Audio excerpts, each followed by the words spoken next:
And if you look at the farmer, it's been unfortunately over a 12-year period trending downward, very much trending downward. So we're changing things with respect to trade and trade with other countries. A lot of times the farmers they know what they have, but it'll be very good when we get it all finished. It'll be great. You know, people are a little bit concerned going into that wild blue yonder, or in our case, the wild red yonder. But I will say that the farmers are going to be, they're going to do fantastically well. But they have been trending downward for a long period of time, and we're not going to have that. A lot of it's because of bad trade deals. So I'm pleased to be joined by several of our nation's governors, very distinguished governors, and members of Congress to talk about trade and agriculture. As you know, the recent investigation led by U.S. Trade Representative Bob Lighthizer, who's with us today also, identified a pattern of chronic Chinese trading abuses, including theft of intellectual property and trade secrets and forced technology transfers, which has cost this country hundreds of billions of dollars, and also the targeting of American technology. It's cost us untold hundreds of billions of dollars over the years. Larry Kudlow's here, and he's shaking his head approvingly, meaning of what I'm saying. Yes, sir. But disapprovingly of what they've done. Yes, sir. As you are all aware, China has consistently treated the United States agriculture unfairly. I was very proud of something I did at Mar-a-Lago in Florida. I had President Xi, who's a friend of mine, who's a very, very good man. And I don't blame China. I blame our representatives, that our people over the past, our presidents and negotiators and trade representatives, that they allowed this to happen. But during a very brief conversation, I said, President, the United States, we want to sell beef again to China. Now, they hadn't sold it in, 14 years or something. And he looked at me and he said, say it again. I said, we want to sell beef. That's a big industry in China. And he said, we will sell beef in China. And we did other things too. But the one that really is the most interesting for the people at this table is beef. And I think, Governor, that made a big impact, and they're selling a lot of beef in China. That hadn't been for 14, 15 years. They were not allowed to sell beef in China. So we have the kind of a relationship that I think is going to be very aggressively sustained. Yesterday, as you know, President Xi made a very good speech, and he said he's going to open up China. He's going to open it up, take down a lot of the trade barriers, maybe all of them, but take down a lot of trade barriers. And he's going to get rid of a lot of the taxes or tariffs that they charge. Because right now, if you have, and I use this example because it's so easy, if we sell a car into China, number one, they won't take the car. And number two, if they did take the car, it's 25% tariff. Whereas we have no barrier, and when they sell a car into us, it's 2.5%. So they have barriers, but when they don't have barriers, it's 25% versus 2.5%. That's not a good way to make money. Chuck will tell you that. So we're straightening that out. We want to be reciprocal. So if they charge 25, we charge 25. If they charge 2.5, we charge 2.5. And maybe what happens is we both charge nothing. Because I know we'd all like that. I think Ben would like that better than anybody. Okay, that's simpler than 25. Let's save all the transfer of funds, right? So that's what we want. We want more trade. We want no barriers. But the only way you can knock it down, you can't just go in. For 25 years, presidents have been trying to negotiate, and they've been very unsuccessful. Because they'd meet and they'd say, can we talk? And the Chinese would say, yes, we can. And that's what they'd do. They'd talk for 4 years. Then they'd talk for another 4 years. And that would be the end of that. Nothing would happen. So nothing would happen. So we're doing a job there. NAFTA. We're renegotiating NAFTA. It's coming along great. I have no time. You know, I keep reading from the fake news media that we're pushing it. I'm not pushing it. I don't care. You're laughing. That's good, John. Well, see, Fox can smile because, you do a very beautiful job. But I keep hearing how we're pushing NAFTA. We want it done. There's no timeline. There's no timeline. Now, in the meantime, nobody's moving into Mexico. Because as long as NAFTA's in flux, no company is going to spend $1 billion to build an automobile plant. So I say this, I've told it to the Mexicans, we can negotiate forever. Because as long as we have this negotiation going, nobody's going to build billion-dollar plants in Mexico, which is what they've been doing a lot. They have taken our auto industry by the throat. And so many jobs have been lost, so many massive plants have been built in Mexico. Top-of-the-line stuff. But that's not happening now, and they're coming back. Chrysler's moved back, a lot of them have moved back. And same thing with agriculture, which is going to be our predominant discussion today. So agriculture is okay with NAFTA, not great. We're going to make it great. We're going to make it great. And we're getting pretty close to a deal. It could be 3 or 4 weeks. It could be 2 months. It could be 5 months. I don't care. So, you know, the narrative of I'm pushing for a deal, I never push for a deal. I don't care. In fact, if everybody in this room closed their ears, I'd say I'd rather terminate NAFTA and make a brand new deal, but I'm not going to do that because I want everyone to be happy in this room, okay? We'll see how it goes. But we're going to make a fair NAFTA deal, much better than it is right now. NAFTA has cost this country hundreds of billions of dollars. It has been a disaster. We've lost 50,000 factories, millions of jobs. NAFTA has been a disaster. So we're going to either come up with a great NAFTA deal and a fair one for this country, or we're going to just do something else, and agriculture will be taken care of 100%. So we're going to have a discussion today, and we're going to talk about agriculture as it relates to trade primarily. Again, we're doing really well with China. I think we're having some great discussions. We'll see what happens. We put a $50 billion tariff on, then we put a $100 billion tariff on. And you know, at a certain point, they run out of bullets. Remember what I said. When you're 500 billion down, you can't lose a trade war. And I won't call it a trade war, because it's really a trade negotiation. But nobody ever negotiated from our side. Nobody ever did anything. All they did is talk. And in the meantime, we helped rebuild China because they took so much money, bridges and airports and military and everything. They took so much, hundreds of billions of dollars out of our country. So now we're really negotiating. And I think they're going to treat us very fairly. I think they want to. And again, I don't blame my friend, President Xi. I blame our representatives for years that didn't do a damn thing, and they allowed it to happen. I wish we could do what they did, because that would make everybody in this table very happy. So perhaps we're in the process of doing it. The other thing is, if you look at the European Union, we're talking to them. I don't know if you realize it, but they have virtual barriers against even agriculture from going in. So they sell us their Mercedes-Benzes, and they sell us their BMWs, and they sell all the different things, and we have no barriers whatsoever. Hello, Pete. Good job you're doing, Pete. Nebraska, folks, doing a good job. He never liked me until we met.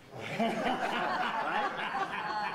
He was a never-Trumper. And his that was my brother Todd. And then I flew to Nebraska, a state I love. I made a speech, and he liked me. And from then on, he called his brother. He said, Trump's good. Let's be friends. Remember that speech, Mr. President? You vowed to open up the Chinese market to our U.S. beef, and you delivered on that promise. Right? Did I deliver? I did that quickly, in one conversation. So good to see you, Pete. So we are opening up the European Union, or we're not going to, you know, be very nice about it. The European Union will lose $151 billion this year. We lose with almost everybody. We lose with Canada, we lose with Mexico, we lose with the European Union, certainly we lose with China, Vietnam. I mean, no matter where you go. It's very rare that our country has a surplus. But we're changing it. And as Ben said, we want to have trade, and we want to have barriers taken down, because the barriers in many cases are far worse than the tariffs. I mean, the tariffs can be bad, but the barriers are very bad. So the European Union makes it very hard for agricultural products, because their farmers don't want you there. The farmers say, we don't want the American farmers. Mm-hmm. But that's not fair, because we take all of their stuff, a lot of cars, and a lot of other things. So they're going to have to take down the barriers, because we can't have it. You know, when you think of the European Union, you think so friendly, so nice. They're very brutal to us in terms of trade. So we're talking about that too. In the end, the farmers are going to be, I think, the biggest beneficiary from all of what's happening. There are great people. We love our farmers. They were so good to me during the election. That whole, much more than center of the country. It's a big group of people, Joni, right? But Sonny Perdue came and he said, look at this. And he held up a map and the whole thing is red and those are those farmers and we love those farmers, right? We're going to take care of the farmers. They haven't been taken care of. I mean, you just take a look at European Union. They virtually can't do business. Take a look at China. Take a look at so many other places. So we are going to finish off these trade deals. I'm going to ask Sonny, Secretary of Agriculture, to say a couple of words. I might ask Bob Lighthizer to say a couple of words, and maybe Larry Kudlow, and then we will get on with our meeting, and we'll ask the media to head out of the room. Sonny? Mr. President, the people in this room, both in Congress and governors, represent some of the best people in America. And that is those people that you've used a word that I like to use about them. They're patriots first. They're Americans first. They bring the hard working ethics of the American spirit from their fields and farms and ranches across this country. And they support you. They understand what you're trying to do and calling the question, having the courage to call the question against people who've been cheating, both China and EU. The barriers that you described actually punish American farmers more than a lot of other industries because the American farmer and rancher has been so productive. So they're with you in that effort. Obviously, from their livelihood perspective, we can understand their anxieties, and that's what these people hear about on an ongoing basis. But I've been out last week on the road assuring them what you told me, is that you are going to take care of the American farmer.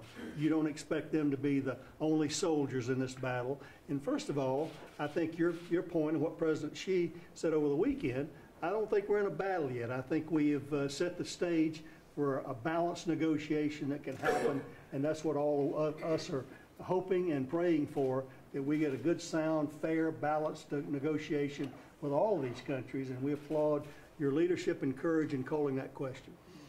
Well, that's why I really call the farmers patriots, because they know what I'm doing. They had a group of 10 on in one of the shows over the weekend, and they were farmers. And do you agree what the president's doing with China? And they all agreed. They all said, look, we may have to take a little bit of a hit. I don't even think they will. But in the end, the country is going to be much stronger. Our country is going to be much stronger. But more importantly, they're going to be, everything's going to be better. Just everything's going to be better. And one of them said, you know, most importantly, the country's going to be much stronger, but we're going to make much more money. They're going to be doing much better. And, you know, as an example, I'm working with Chuck Grassley and with Joni and with Deb and with all of us, right? We're all working together. And we're working on the ethanol. And it's really working out. I think it's going to really work out. People have been talking about this for years.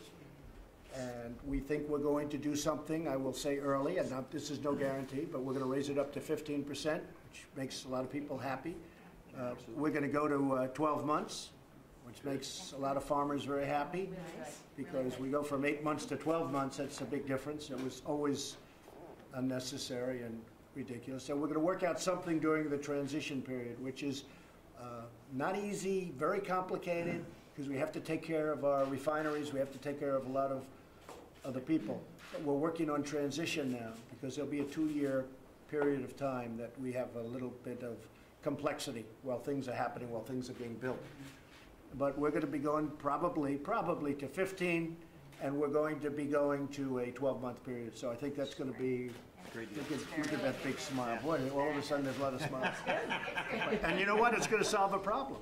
And we're going to be helping also, helping the refineries. So the refineries are going to be able to do much better, because right now there are a lot of them that are not doing well. So we have to help the refineries. So we're very close to getting that done, and we've worked hard on that, Joni, I think, but it's coming along very nicely. Could I ask Bob Lighthizer to say a few words, please?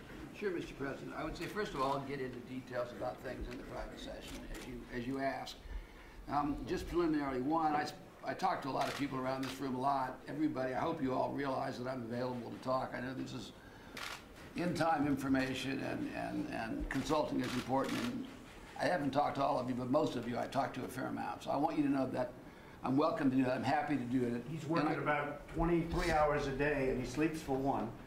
Look at him. I mean, is this guy? He's like That's all right. That's all right. Well, You're only kidding. You're looking good. Go I ahead. don't look that bad, all right? So the second thing is we tend to think a lot about agriculture as always on the defensive and all these things. The fact is you can't really find a serious market where we couldn't do better in agriculture.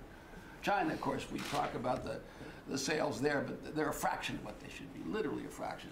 So we're very much on the aggressive side as far as that goes.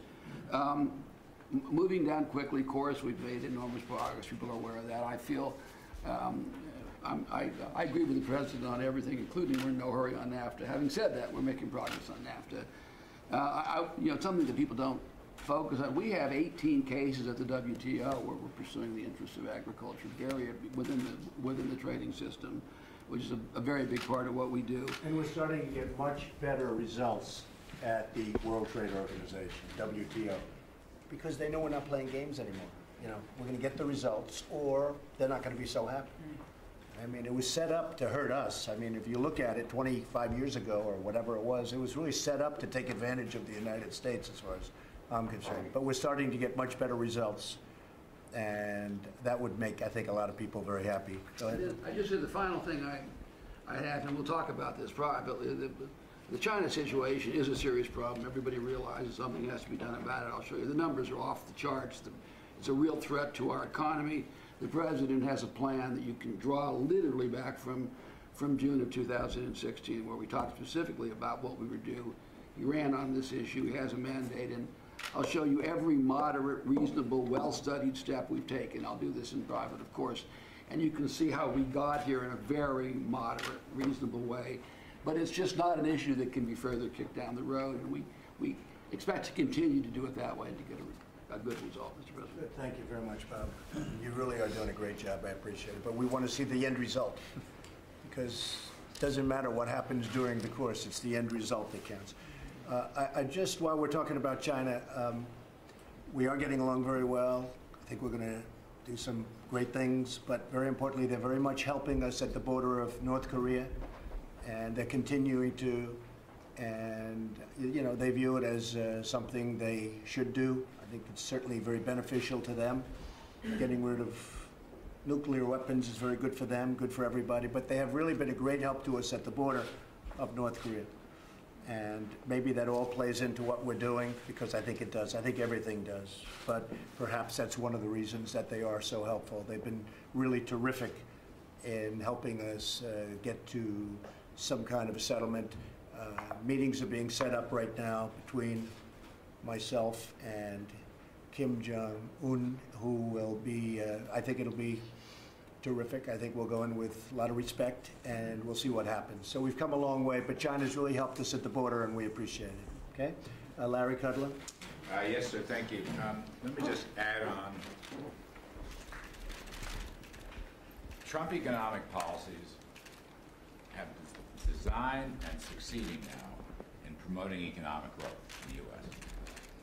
We're already running over 3% growth in the last 3 quarters. People said we couldn't, but we are.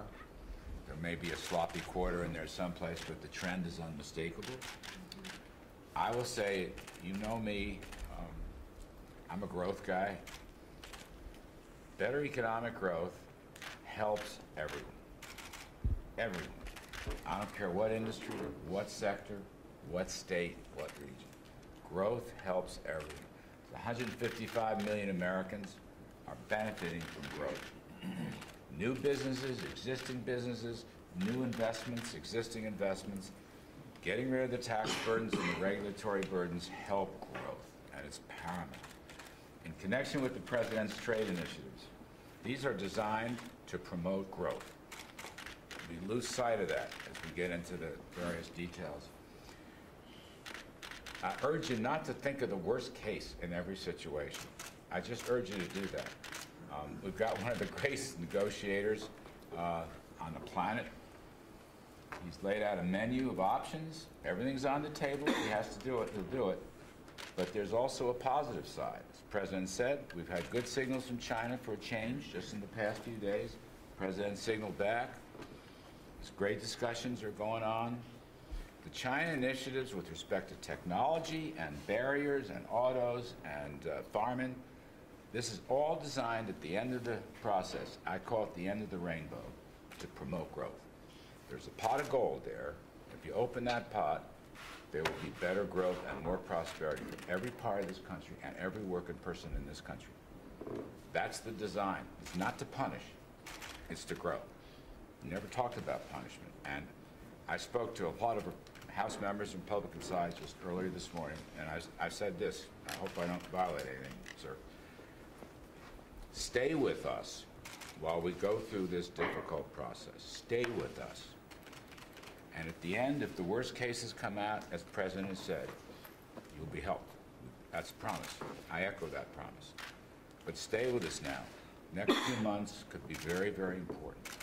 And if we succeed, and I do believe he's going to succeed, growth is the dividend. Prosperity, we haven't seen it in over 20 years. So this trade initiative is part of our growth policies. It folds very nicely into lower tax rates and lower regulations. And President Trump has ended the war on business. And that's part of this. We can grow at 4%, who knows? This is good stuff, even though it's difficult in the process. It's all aimed at growth. That's a Kudlow message. I've been saying it for many decades. I'm still saying it. And these are the best growth policies I've seen since I was a kid working for Reagan. Thank you very much. Beautifully said. Just to finish, we have some tremendous numbers coming out from companies. We have hundreds of billions of dollars pouring back into our country from our tax cut plan, where money overseas is coming in, which, Larry, you often mention and talk about. Apple, as an example, is investing $350 billion in plants, which they don't have too many of, but they will, and campuses and everything else. Other companies are investing billions of dollars back in our country. So they're bringing in billions of dollars, I would say ahead of schedule, even far ahead of schedule. And that's going to create growth and jobs and everything else. As you know, we had 32 solar plants, and of the 32, I think 30 were closed, Larry, right? It's a new industry, but they were getting absolutely killed by China and some others. And we put a tariff on those panels coming in, which were not nearly as good as the ones we make. And now we have 2 that are open. Can you imagine, of the 32, there were 2 that were just about limping along and barely open. These 2 are now doing very well, and they're looking to open 7, 8, 9 of the plants. Same thing with washing machines. They were dumping, if you can believe this, washing machines all over the country, just dumping them. And we put a 30% tariff on, and now washing machine plants are expanding and opening in our country. So I just want to use tariffs judiciously, but it can certainly help. The steel and aluminum industry, 10% on aluminum, and you probably have seen, and I sort of thought this might happen, aluminum is down 4% since we put a 10% tariff on. So someday somebody's going to explain that to me. I didn't think it would be that good. I thought maybe it would go up just a little bit. Steel, we have taken the tariff off some countries when we've been able to renegotiate deals. For instance, in South Korea, when they heard they had to pay 25% tariff on steel coming in, they went absolutely crazy. And we made a deal. The Chorus deal is now pretty much concluded. And we really made that, I would say, Bob, largely because of the fact that they did not like the fact that they were having to pay tariffs on steel. So we've been able to, even the European Union, they're not happy about the steel, and we're negotiating with them. I don't know that we'd be negotiating without the steel. And I say it for them to hear. I couldn't care less. They can hear it. In some cases, people are paying tariffs, and we're taking in a lot of money for the country. Those tariffs are tremendous. We're taking in a lot of money. Not so bad either. But the tariffs have really helped us. When used properly, they really get people to the table, and that's what we want. But I want people to the table also for our great American farmers, for the ag industry. I love those people. We're taking care of those people, and it's working out really well. So thank you all very much for being here, and thank you very much. Thank you. Mr. President, is military action against Syria inevitable, sir? We're having a meeting today on Syria. We're having a number of meetings today. We'll see what happens. We're obviously looking at that very closely, and I will be leaving here. I was there, and now I'll be going back as soon as this meeting is over. But we're looking very, very seriously, very closely at that whole situation, and we'll see what happens, folks. We'll see what happens. It's too bad that the world puts us in a position like that. But, you know, as I said this morning, we've done a great job with ISIS. We have just absolutely decimated ISIS. But now we have to make some further decisions. So they'll be made fairly soon. Thank you all very much. Thank you. Thank you. Thank you very much. We're moving now. Thanks, everyone. Thank you very much.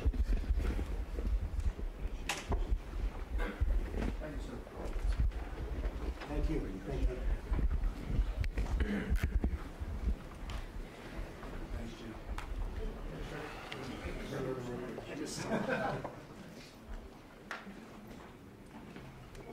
All right, reset. Reset.